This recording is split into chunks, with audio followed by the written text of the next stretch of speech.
Venevisión. Líder en opinión. Por tu canal independiente, Venevisión. Amigos, vamos a conversar hoy en Entrevista Venevisión con Óscar Ronderos. Él es miembro de Acción Democrática, diputado ante la Asamblea Nacional por la Unidad. Bienvenido a Venevisión. Gracias, muchísimas gracias por la invitación. Un saludo a la audiencia de Venevisión.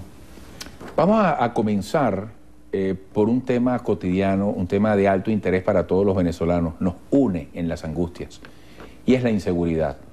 Día a día nos toca reportar distintas maneras del crimen. ¿Qué se está haciendo y de qué manera el Parlamento puede intervenir para apoyar cualquier política pública que intente reforzar la seguridad? Sí, en el Parlamento actualmente se hace muy poco en materia de seguridad. Los venezolanos sufrimos el efecto de la inseguridad a tal punto que la propia Fiscal General reconoce en su memoria y cuenta del año 2014 que el 96% de los delitos en Venezuela quedan impunes. Es decir, de cada 100 delitos que se cometen en Venezuela, 96 no tienen responsables. Y no tienen responsables dicho por la persona a quien le correspondería enjuiciar, encarcelar, perseguir el delito, pues la acción penal, la titular única de la acción penal es la Fiscal General de la República. El tema del Ministerio de Interior y Justicia, que es el ministerio correspondiente al área, ha sido manejado por gente que no tiene ninguna experiencia en el área. El caso del ministro actual es un militar que no tiene ninguna vinculación con el tema de seguridad ciudadana. El tema de la seguridad no es un tema de los militares. Anteriormente estuvo una funcionaria que es almirante de la Armada, ninguna vinculación con el tema de la inseguridad. Es decir, el gobierno tiene el más absoluto desprecio por el tema de la situación de inseguridad en el país y no hace nada para corregir ese tipo de cosas. El diputado Freddy Bernal fue designado presidente de la Comisión de Reestructuración Policial y ya parece que la tarea terminó sin presentar aún un resultado favorable para el país. En Caracas, por ejemplo, los caraqueños no tenemos una policía de uniforme, una policía preventiva. La Policía Nacional aparece en 2 o 3 parroquias de Caracas y la Policía de Libertadores es una policía muy pequeña que, por cierto, en estos días en la Cota 905 fue sitiada por una banda criminal y tuvo que venir el SEBIN, la Guardia Nacional, helicópteros el Grupo BAE del 6CPC a rescatar a los funcionarios de la policía. Es decir, el AMPA está mejor armada, el AMPA tiene más recursos que las propias policías y el Estado venezolano, desde el Ministerio de Interior y Justicia, desde la Asamblea Nacional y desde el Ministerio Público no hace absolutamente nada. Diputado, me permito solicitarle un permiso para que hagamos un contacto en este momento a propósito de la captura de Johnny Bolívar con la colega colombiana Valeria Chantré de la cadena Caracol Colombia desde Bogotá. Nos tiene información, adelante. Eduardo, muy buenas tardes. Pues así es, en las últimas horas fue capturado en la ciudad de Barranquilla el sujeto señalado de ser el responsable de la muerte de Adriana Urquiola Pérez, una intérprete y periodista del canal Venevisión. Este incidente ocurrió el pasado 23 de marzo de 2014 en la ciudad de Caracas, de hecho cuando esta joven tenía 7 meses de gestación. Este sujeto es identificado como Johnny Eduardo Bolívar Jiménez, alias Capitán Bolívar, que de hecho ya tenía circular roja de la Interpol, pues tras realizar este crimen había huido del país, había huido de Venezuela hasta llegar a la capital del Atlántico, hasta llegar a Barranquilla. Aquí este sujeto utilizaba distintas identidades falsas para pasar desapercibido ante las autoridades. De hecho, se hacía pasar como un empresario de vehículos de transporte público. Lo que se sabe es que en las próximas horas será enviado de regreso a Venezuela. Esta es la información que reportamos desde Bogotá. Valeria Chantré, Noticias Caracol, para nuestro canal aliado Venevisión. Muchísimas gracias a Valeria Chantré desde Bogotá y Caracol Colombia. Como hemos venido informando, la captura de Johnny Bolívar se logró en Colombia gracias a la labor de organismos de seguridad del Estado y del Ministerio de Interior y Justicia. Este esfuerzo que traspasó las fronteras venezolanas al establecerse la coordinación con Interpol Colombia demuestra que los crímenes en Venezuela no quedan impunes. Bueno, vamos a retomar entonces con nuestro invitado de hoy, Óscar Ronderos, diputado ante la Asamblea Nacional por la Unidad. Hablemos de las cárceles porque usted está en la Comisión de Asuntos Penitenciarios. ¿Qué relación, qué peso tiene esto con el tema de la delincuencia y de la inseguridad cuando se habla de pranes, de gente que desde adentro ejerce poder e influencia para activar el delito en el lado exterior? El subsistema penitenciario es de los integrantes del todo el tema de inseguridad en Venezuela. Es de todos conocido que en buena medida los secuestros, las extorsiones se manejan desde las cárceles y que en la mayoría de las cárceles venezolanas el Estado venezolano no tiene ningún control. Es decir, el Estado venezolano no tiene control del régimen de las cárceles de Venezuela. Ha empezado incipientemente en algunas cárceles donde ya se ha establecido el régimen y donde el Estado empieza a tener control, pero en la mayoría de los casos son los privados de libertad los que tienen control de la cárcel, y desde la cárcel se promueven todo este tipo de delitos. Se promueve el sicariato, se promueve el secuestro. Desde la propia cárcel, cuando se hace una investigación con relación a los secuestros, cuando se verifica de dónde sale la llamada, en muchas de las ocasiones proviene de uno de los centros penitenciarios.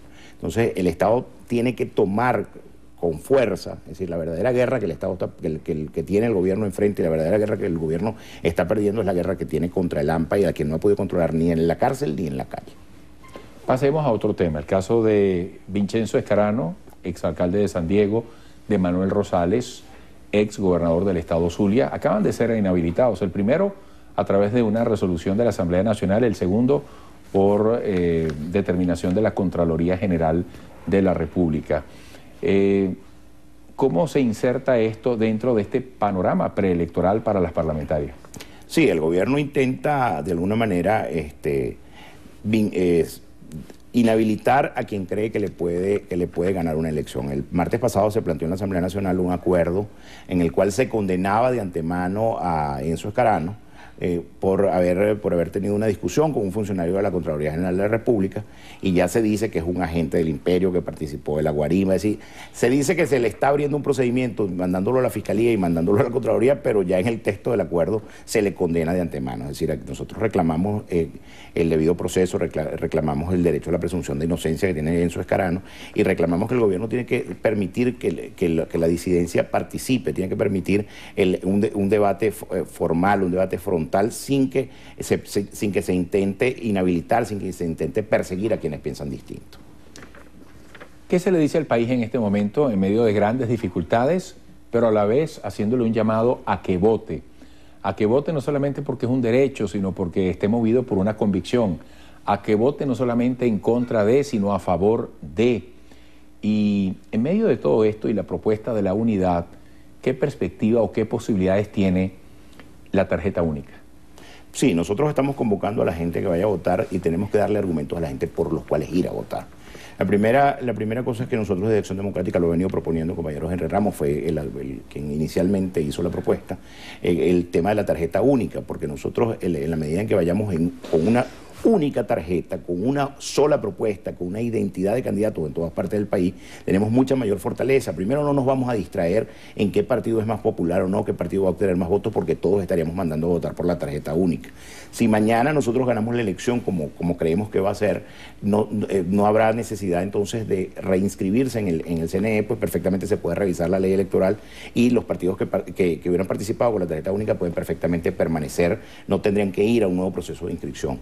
La tarjeta única nos distingue también de aquellos factores que el gobierno promueve como presuntos actores de la oposición, que plantean unas terceras vías, que se dicen de oposición pero que realmente terminan financiados y sostenidos por el gobierno. Entonces, el que no va en la tarjeta única simple y sencillamente no es candidato de oposición. A la gente hay que darle argumentos para votar, y nosotros estamos planteando con el tema de la agenda parlamentaria convertir esa Asamblea Nacional en una asamblea útil para la gente. ¿Y por qué una asamblea útil para la gente? Porque esta no lo ha sido. La mayoría parlamentaria del partido de gobierno cede sus competencias en materia legislativa al gobierno nacional cada vez que le da una ley habilitante al presidente de la República.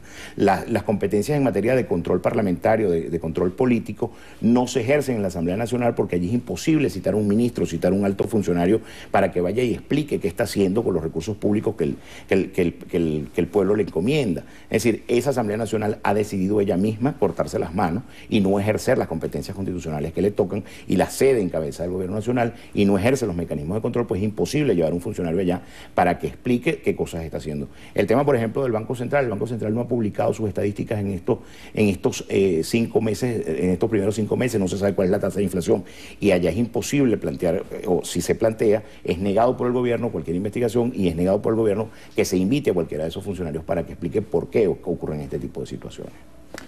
¿Qué confiabilidad le debe inspirar al país el Consejo Nacional Electoral, las instituciones encargadas de velar por la transparencia plena de este proceso?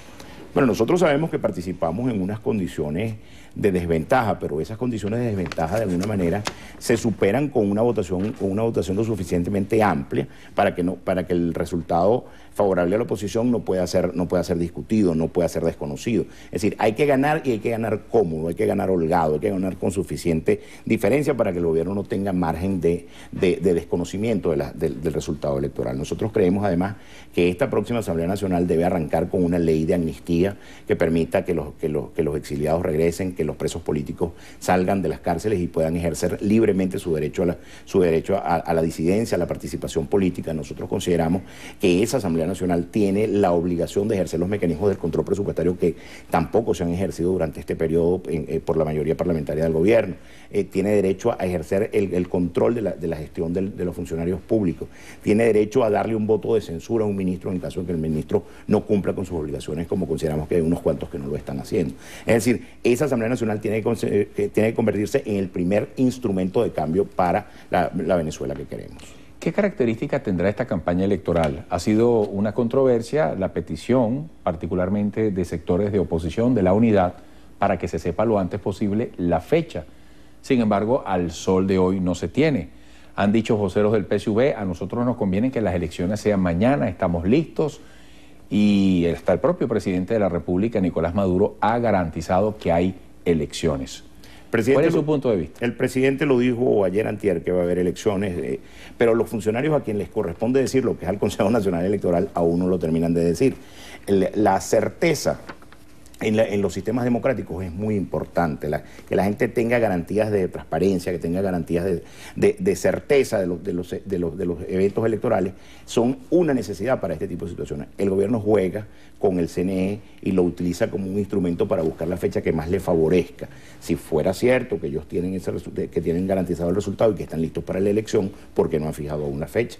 Nosotros planteamos, el grupo de diputados de la fracción parlamentaria de la Unidad, nos dirigimos al CNE y le solicitamos formalmente que fijen la fecha para la elección. Nosotros estamos listos y muy pronto, Eduardo, te anuncio, en el transcurso de esta semana, a principios de la otra, la Alternativa Democrática presentará una sola lista de candidatos en todas partes del país, porque vamos a salir con una postura unitaria y con una sola posición en todo el país. Vamos a presentar la maqueta de todo el país de los candidatos de la Unidad, que va a ser única de todos los partidos que participan de la alianza. Ya tocamos el tema, pero con más precisión, ¿usted ve probable que esa propuesta de la tarjeta única finalmente se apruebe? ¿Y cuál es la importancia? ¿Cuál sería la diferencia ante el electorado? Yo estoy seguro que la mayoría de los partidos que hacen vida en la Mesa de Unidad Democrática van a aprobar el tema de la tarjeta única como mecanismo de participación, porque la tarjeta única nos garantiza poder trabajar en una sola campaña electoral, es decir, no vamos a trabajar en campañas electorales de distintos partidos, sino vamos a hacer una sola línea de campaña electoral, con una agenda parlamentaria única, con una lista de candidatos idéntica, y todo el que diga que se parece a la oposición y no participa de la tarjeta única, simple y sencillamente no es candidato de la oposición. Quien no trabaja para ayudar a la oposición, en definitiva está trabajando para el gobierno. Yo quiero llevarlo de nuevo al tema de la inseguridad. Hace poco escuchábamos al ministro para Interior, Justicia y Paz hablando de cuadrantes marítimos a propósito de las costas del estado Miranda, a través de 2 lanchas que inicialmente se van a incorporar con 60 funcionarios. ¿Cómo ha sido la experiencia hasta ahora de los cuadrantes que se nos han planteado para tierra firme? Bueno, yo creo que el gobierno no ha sido capaz de lograr el controlar la inseguridad en tierra, y creo que le va a ser un poquito más difícil en agua. Yo creo que el gobierno tiene la obligación primero de atender a las grandes concentraciones humanas, las grandes ciudades, donde el tema de la inseguridad se refleja con mayor problema. Creo que el tema marítimo es importante atenderlo, pero creo que es un tema marginal frente a lo que está ocurriendo en las grandes ciudades. En Caracas se mueren entre 25 y 32 personas todos los fines de semana a manos de Lampa, y son esencialmente hombres en edad en edad útil, hombres entre 18 y 35 años, y que se mueren en sitios puntuales de la ciudad, donde no se muere precisamente donde viven los ricos, se mueren donde viven los más pobres, que son los que les toca convivir con el AMPA en cada uno de los barrios de Caracas y ser víctimas de esa situación. Entonces, el llamado es a atender la situación donde se está presentando la mayor fuerza, con mayor fuerza el elemento delictivo. No atender cosas puntuales ni medidas efectistas que hagan creer que realmente se está combatiendo la delincuencia cuando no es así. ¿Qué se puede hacer con el policía venezolano hoy? Objetado por gran parte de la sociedad, que lo califica como un delincuente más, quizás sin las condiciones socioeconómicas que lo estimulen a una tarea tan difícil, renuncias importantes en distintos cuerpos policiales. Necesitamos buenos policías, necesitamos cantidad y calidad de policías. ¿Qué importancia reviste este tema? Bueno, el tema del pago del salario de los policías es una cosa trascendental. Un policía bien pagado no se ve tentado por la corrupción en la calle. Un policía bien pagado no se ve tentado a alquilar su arma de reglamento a un malandro para que vaya a practicar un atraco. Nosotros tenemos la obligación como Estado de preparar a esa policía, de dotarla debidamente y de que tengan un salario digno. El policía venezolano sale todos los días a exponer su vida frente al AMPA y gana un salario de hambre. Y la pierde muchas veces, ¿no? Y muchas veces la pierde, porque además el AMPA está mejor dotada que los propios policías. Cuando vimos el tema de la cota 905, que vuelvo a hacer referencia, resulta ser que los policías andaban con pistolas 9 milímetros, mientras que los malandros andaban con AR-15, granadas, etc. Le tiraron una granada que lograron quemar 10 motos de la policía de Caracas. Eso te dice, pues, cuál es la dotación del policía frente al AMPA. El AMPA está mejor dotado y el AMPA está ganando la guerra. Gracias por esta visita. Éxitos. Muchísimas gracias por la invitación. Ha sido Oscar Rondero, diputado ante la Asamblea Nacional por la Unidad. Quedamos con Endrina. Hasta mañana.